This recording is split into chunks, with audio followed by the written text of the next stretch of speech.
Көчмөндөрдүн жашоосунун негизи болгон мал чарбачылыгы миңдеген жылдар бою калыптанып, билим тажрыйба менен толукталып олтуруп, 20-кылымдын башында жалпы отурукташуунун таасиринде олуттуу өзгөрүүлөргө учурады.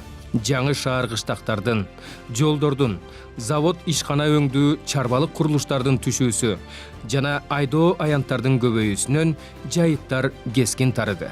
Бул мал багуунун жаңы ыкмаларын жаратты. Бул өзгөрүштөр малдын асылдуулугуна, чарбанын ыкмаларын гана эмес, малчынын дагы психологиясына өзгөрүүлөрдү киргизди. Эзелтен келаткан өз малым, өз жайытым деген аяр мамиле жоопкерчилик солгундады. Малчы мурункудай салттык билимдерге таянып, жайыт которуу, сактоону өзү чечкен менеджер эмес, жогортон келген буйрукту аткарып, колхоздун малын баккан эрксиз аткаруучуга айланып калган. Мындай шартта жайыт боюнча билимдердин, демилгелердин да кажети жок болчу. Айтор, жайыттын структурасынын бузулушуна урулган биринчи сокку адамдык фактор болду.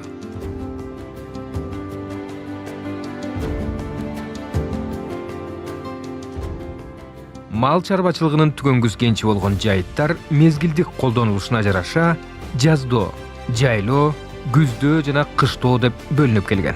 Антияда кайбир региондордо жайыттардын тардыгынан мезгил бою бир эле жерди колдонууга аргасыз. Ошол эле учурда жайыт ресурсу кенен райондордогу малчылар сырткы жайлоолорго жетүүнүн кыйынчылыгынан улам жакынкы жайыттарын жаздан күзгө чейин тынымсыз пайдаланган учурлар бар.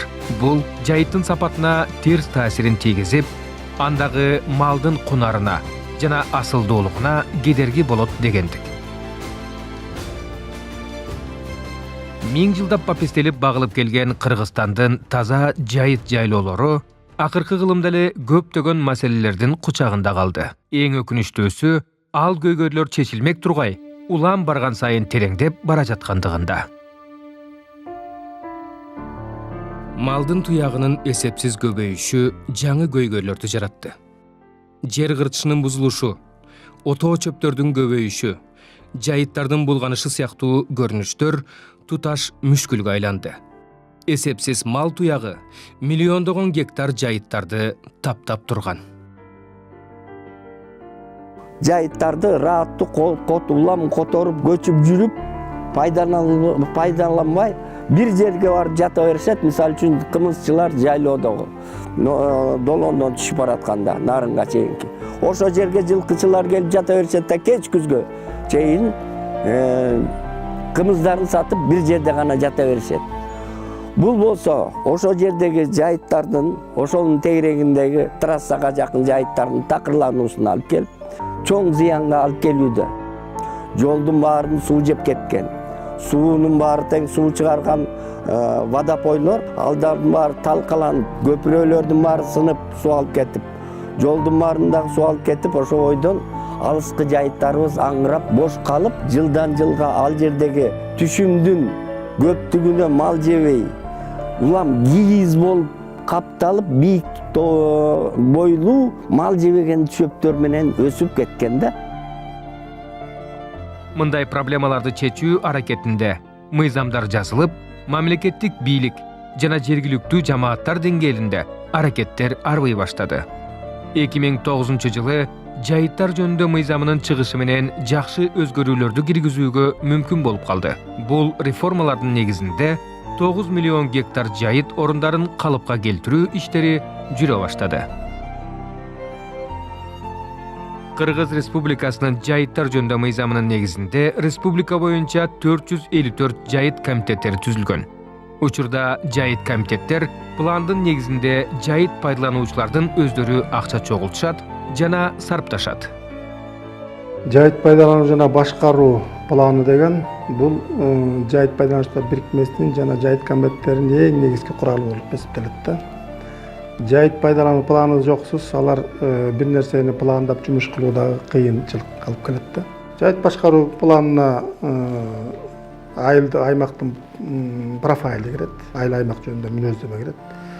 Андан кийин ошол айыл аймактагы жайыттардын жана инфраструктуралардын мүнөздөмөсү кирет. Канча жайыт бар, канча инфраструктуралык объектилер бар. Андан кийин ошол жайыттагы малдын саны, Анан кийин ичинде эң негизгиси тармак болуп жайыт пайдалануу планында бул 5 жылдык жана 1 жылдык план болот да. 5 жылдык менен 1 жылдык план ичинде кээ бир бөлүкчөлөр кайтарылып калышы мүмкүн. Ичинде мисалы малды кайсы жерге жайгаштыруу, графиги, операциондук план, малдын чыгып жазкы, күзгү, жайкы ар бир сезонго жараша конуу участоктары аныкталат. Жайытка чыгуучу малчылардын, жайыт пайдалануучулардын тизмеси аныкталат. Ошолор кирет. Бюджет болот, 1 жылдык, 5 жылдык бюджет болот. Ички эрежелер кирет. Ички эрежелерде мисалы кайсы убакта чыгыш керек, айылда канча мал калыш керек, эгер ошол тартиптерди бузса кандай штрафтар колдонулат жана башка ушул сыяктуу нерселердин баары кирет да.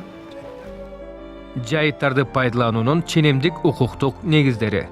Кыргыз Республикасынын Конституциясы, Кыргыз Республикасынын Жер кодекси, Кыргыз Республикасынын Жайыттар жөнүндө мыйзамы, Кыргыз Республикасынын Жайыттар жөнүндө мыйзамын ишке ашыруу тууралуу токтому. Аталган жана башка ченемдик укуктар актылар кабыл алынып, ар бир жайыт пайдалануучуга кенен жана тең укуктуу өбөлгө түзүлөт. Анткени жайыттар жөнүндө мыйзамына ылайык жайыттарды башкарууну жергиликтүү өз алдынча башкаруу органдары жана жайыт комитеттери жүргүзүшөт. Местный кеңеш менен жайыт комитет, анан кийин айыл өкмөт ушундай үчөөбүз бир чогуу кылып бир иш жүргүзүп атабыз бүгүнкү күндө. Жайыт комитети ачылгандан кийин мына 4 жыл болуп калды, 5 жыл кетти. Малыбызды малчылар Сусамыр жайлоосуна жайып башташты. Жайыттын дагы условиясы дагы жакшылып, анан кийин малдын саны да көбөйүп, сапаттуу коюлар болуп атат да бүгүнкү күндө. Жайыт комитет ачылгандан кийин айыл өкмөтүбүзгө аябай эле бир топ жумуш жеңил болуп калды. Анткени себеби азыр мал менен иштеп, малчылар менен иштеген бул жайыт комитеттин мойнунда. Аналарымдан тышкары мал докторубуз дагы жайыт комитети менен азыр бирге жумуш жүргүзүп атат. Өзүңүздөр билгендей, жаздык вакцинация деген бар, мал дарылаган, кан алуу деген бар. Анан кийин ошонун туура жумушун жүргүзүп, мына бүгүнкү күндө жанакындай мал оору деген аябай асады бизде. Март, февраль айларында сход өткөрөбүз, айларда. Анан кийин ошо сходтон кийин кайсы убакытта кайсы жерге малдар жайылат деп, ошо малдардын жайкы, күзгү, кышкы жайыттарын бөлөбүз. 1 апрелден баштап ушу биздин айылыбыздын үстүндөгү жайытыбызда жайылат. Андан кийин болсо алыскы жайлоолорго көчөт. Арчалы деген жайытыбыз бар, ал Арчалы деген кышкы жайыт корук болуп эсептелет. Ал жерге 7-8 коро кышкысын коюп барып жайылат ошол жерге. Андан кийин ушу Сусамыр жайытыбызда Арамза деген жер бар, ошо Арамзанын суусунун көпүрөсү жок болчу. Былтыр ошо Арамза суусунун көпүрөсүн жасаттык. Көпүрө жасалып бүттү. Кудай буйрса мынакей 12 коро кой барайын деп турат. 8 үйүр жылкы барат ошол жерденчи. Биз жайыт комитети 2009-жылы декабрь айынан бери иштеп келатабыз. Бирок ошол жылдары деле шак эле ушунун баарын жаза берген жокпуз. Мына ушу 4-5 жыл болуп калды. Буйрса ушул жумуштарды колго алып, мына ушу жакынкы жайыттарды ушу коргоп, күзүндө же жазында жейт деп элдерге түшүндүрүштөрүн жүргүзүп, мына азыр ушулар эс алып атат да. Түшүнбөгөн элдер бар, бирок көпчүлүк түшүнүп, бу жерде мыйзам менен, административ кодекс менен адамдарга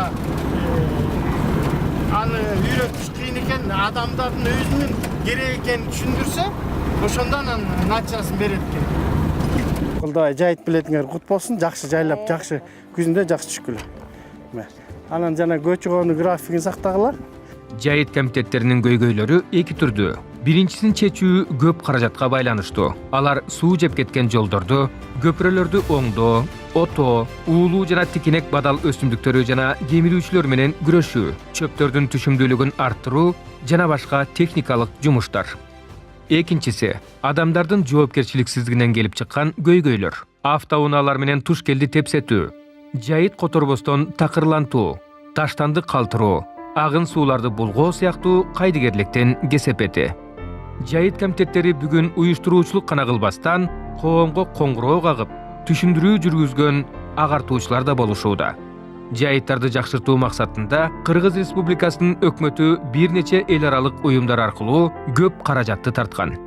Ишке ашырылып жаткан долбоорлордун максаты мал чарбачылыгын жакшыртуу, жакырчылыкты азайтуу жана жайыт жамааттарында экономикалык өсүштү жогорулатуу, өндүрүлгөн азык-түлүктү сатып өткөрүү, рынокты өнүктүрүүгө көмөк көргөзүү болуп саналат.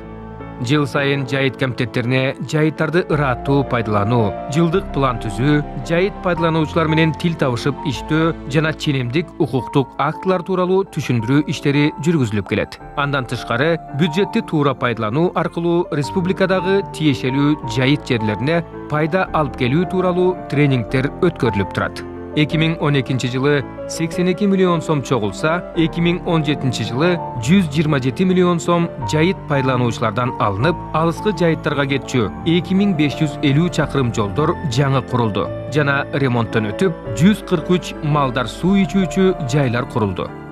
Жайыт комитеттери жайыт жерлерин колдонууга каражаттарды жыйнайт. Бул чогултулган каражаттар түптүз мамлекеттик казнага барып түшөт. Казнага түшкөн каражаттар айыл аймагына жана жергиликтүү өз алдынча башкаруу органдарына берилет. Өз алдынча башкаруу органдары берилген каражаттардан жылдык киреше жана чыгашанын бюджетин түзүүнү колуна алат жана жергиликтүү кеңештерден ченемдик укуктарга ээ болот. Ал акчалардан айыл аймагында 3/1 бөлүгүн өз алдынча башкаруу органдардын бюджетинде киреше катары жиберилет. Ал эми 3/2 бөлүгү чыгаша катары жайыт комитеттеринин эсебине которулуп, алар түшкөн каражатты жайыттарды жакшыртууга жумшайт.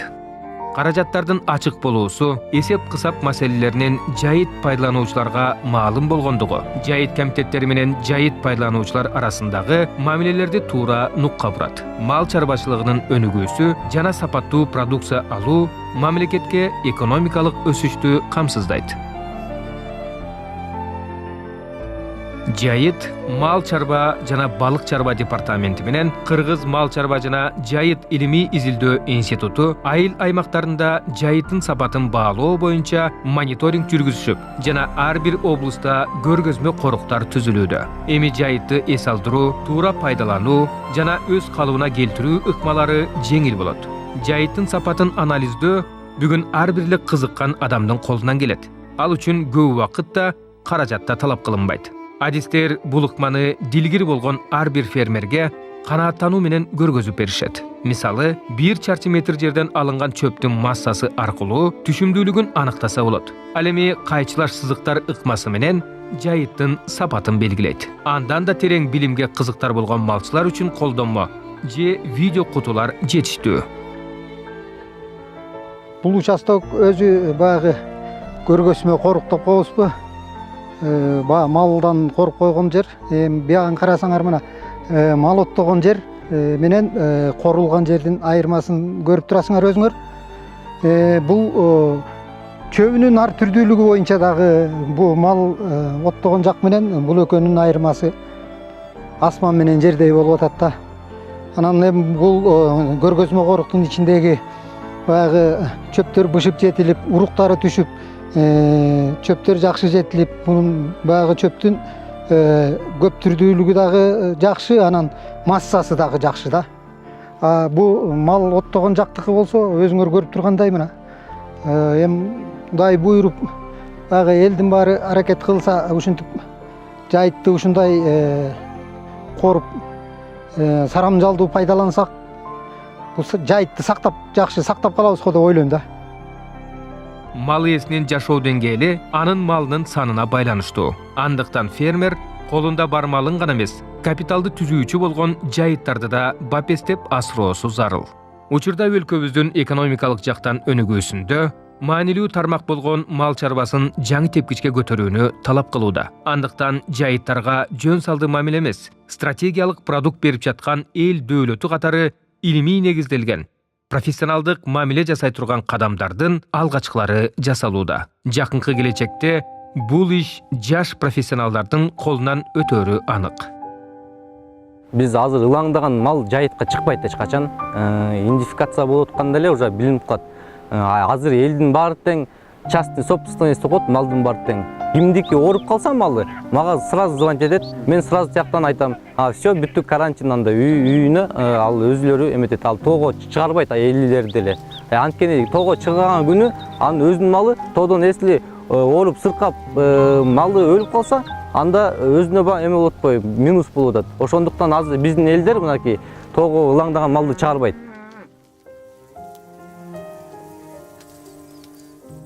Жайыт мал чарба илимий изилдөө институту менен тыгыз иш алып барабыз. Ошол эле убакта агрардык университет менен ошол кадрларды даярдоо боюнча.